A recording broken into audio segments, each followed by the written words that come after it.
दोस्तों नमस्कार, आपके साथ मैं हूं मोहम्मद अफजल आलम।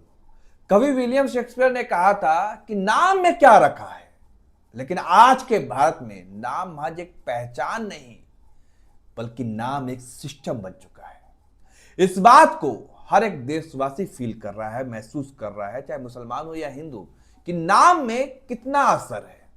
इस बात को देश के जाने माने पत्रकार, जिनको हम लोग बहुत उनसे सीखते भी हैं, देखते भी हैं उनकी रिपोर्टिंग, सौरभ शुक्ला जो अपना चैनल चलाते हैं द रेड माइक, बड़े भाई की तरह हैं हमारे, उन्होंने एक मंच पर दो टूक कहा कि मेरा नाम सौरभ शुक्ला है, मैं अपर कास्ट श्रेणी से आता हूं, कैटेगरी से आता हूं।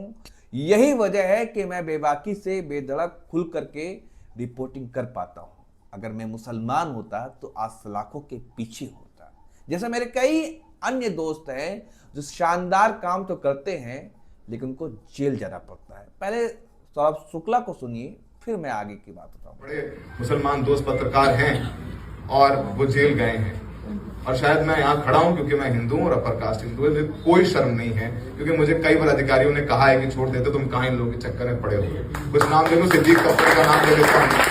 सिद्दीक कप्पन को यूएपी के आरोप में जेल में डाल दिया गया और कुछ नहीं निकला। आते आते करियर तबाह हो गया, कहाँ है पता नहीं। जुबैर को जेल में डाला गया। ऐसे बहुत सारे मुसलमान पत्रकार मेरे दोस्त हैं जो अच्छा काम करते हैं और जेल में जाते हैं क्योंकि वो मुसलमान है। और ये एक बहुत कड़वी रियलिटी है। मैं सौरभ शुक्ला हूँ, इसलिए शायद कभी कभार बच जाता हूँ, उसमें मुझे कहने में कोई शर्म नहीं है, कोई झिझक नहीं है। ये कड़वी सच्चाई है जिसे हमें शायद स्वीकार कर लेना चाहिए। अगर किसी मजदूर का होगा और वो सड़क पर आएगा तो उसे पाकिस्तानी बोल दिया जाएगा। 29 रुपए का इंक्रीमेंट एक महिला लेके आएगी, उसे बोल देंगे नक्सली हैं। पाकिस्तान के बैठ करके लोग इसे हैंडल कर रहे हैं, तो पाकिस्तान इतना मजबूत हो गया कि नोएडा की फैक्ट्री के अंदर घुस गया है, मजदूरों को सड़क पर ले आया है। रॉ आईबी और इन लोगों के एनआईए और सबके प्रमुखों को तो इस्तीफा दे देना चाहिए। खैर फिलहाल ये दो भारत है। कहने को तो आर्टिकल 19A बोलने की आजादी देश की हर जनता को, सभी जनता को, 140 करोड़ जनता को बराबरी का अधिकार देती है कि जितना आपको बोलने का अधिकार है, जितना सौरभ शुक्ला को बोलने का अधिकार है, उतना मुझे भी बोलने का अधिकार है, मोहम्मद अफजल आलम को भी। लेकिन ये असल में जमीन पर हकीकत नहीं है। जो काम सौरभ शुक्ला कर सकते हैं, अगर वही काम मैं करूंगा, वही रिपोर्टिंग मैं करूंगा, तो मैं लाखों के पीछे रहूंगा। ये बात खुद सौरभ शुक्ला ने कहा कि किस तरीके से पुलिस ऑफिसर ये कहते हैं, यार तुम अपने हो, तुम्हें जाने देते हैं, छोड़ देते हैं, क्या इन मुल्लों के चक्कर में पड़े हुए। नहीं तो सोचिए, ये देश के जाने माने शानदार बड़े भाई सौरभ शुक्ला बता रहे हैं कि किस तरीके से जो है पुलिस प्रशासन काम करता है। कानून कुछ नहीं, बस नाम आपका अगर उर्दू है तो आपके घर पर बुलडोजर चलेगा, आप पर कार्रवाई होगी, आप पर यूएपी लगेगा, आप पर एक्शन होगा। जैसे उमर खालिद जेल में है, चाहे गुनाह क्या है आपका पता, सजदिल इमाम, या फिर इसके बाद सिद्दीक कप्पन जो एक पत्रकार थे, केरल के पत्रकार थे और हाथरस आए थे रिपोर्टिंग करने के लिए, उसको मतलब यूएपी के तहत जेल में डाल दिया गया और बताया गया कोई गहरी साजिश रचने के लिए आया था। बेचारा केरल का पत्रकार था, कहाँ है कोई पता नहीं। एक पत्रकार था और वो आया था रिपोर्टिंग करने के लिए, जो हाथरस में बलात्कार हुआ था उस मनीषा वाल्मीकि का, उसको रिपोर्ट करने के लिए, लेकिन उसको जेल में डाल दिया गया। इसी बात को लेकर के आज के भारत के संदर्भ में कि आज के भारत में नाम का कितना असर होता है, नाम का कितना प्रभाव है और नाम कैसे पहचान नहीं सिस्टम बन चुका है, सौरभ शुक्ला ने बेबाकी से और पूरी साफगोई के साथ भरे मन से कहा है। पत्रकारों का एक सम्मेलन हो रहा था, वहां पे उन्होंने ये बातें कही।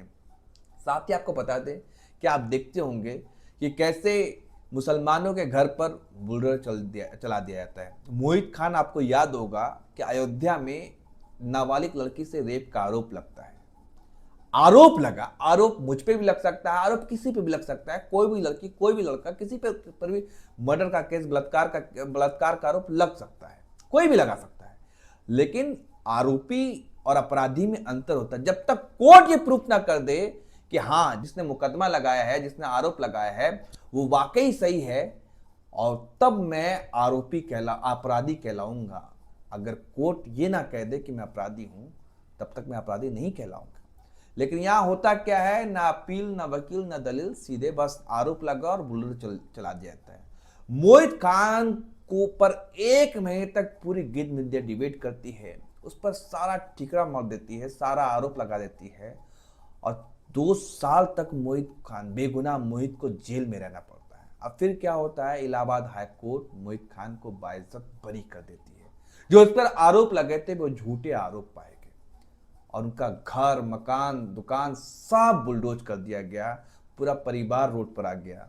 ऐसे ही मध्य प्रदेश के छतरपुर में भी हुआ था। आपको याद होगा कि शहजाद खान जो कांग्रेस के नेता थे, उनके घर पर बुलडोजर लग जाता है, महंगी महंगी बुलडोजर चला दिया जाता है, महंगी महंगी गाड़ियों को नेस्तनाबूद कर दिया जाता है। आफरीन फातिमा, आपको प्रयागराज इलाहाबाद का मामला याद होगा, एक रैली निकलती है गुस्ताखे रसूल की 1 ही सजा, वो देखा होगा आपने। उस पर आफरीन फातिमा के घर को बुलडोज, करोड़ों की का हवेली था, आलीशान मकान था, उस घर पर बुलडोजर चला दिया जाता है। कोई कोर्ट का डर नहीं, कोई कोर्ट का खौफ नहीं। भाई साहब, आरोप लगा है तो कोर्ट का काम है कि मैं दोषी हूं या नहीं हूं ये सिद्ध करना।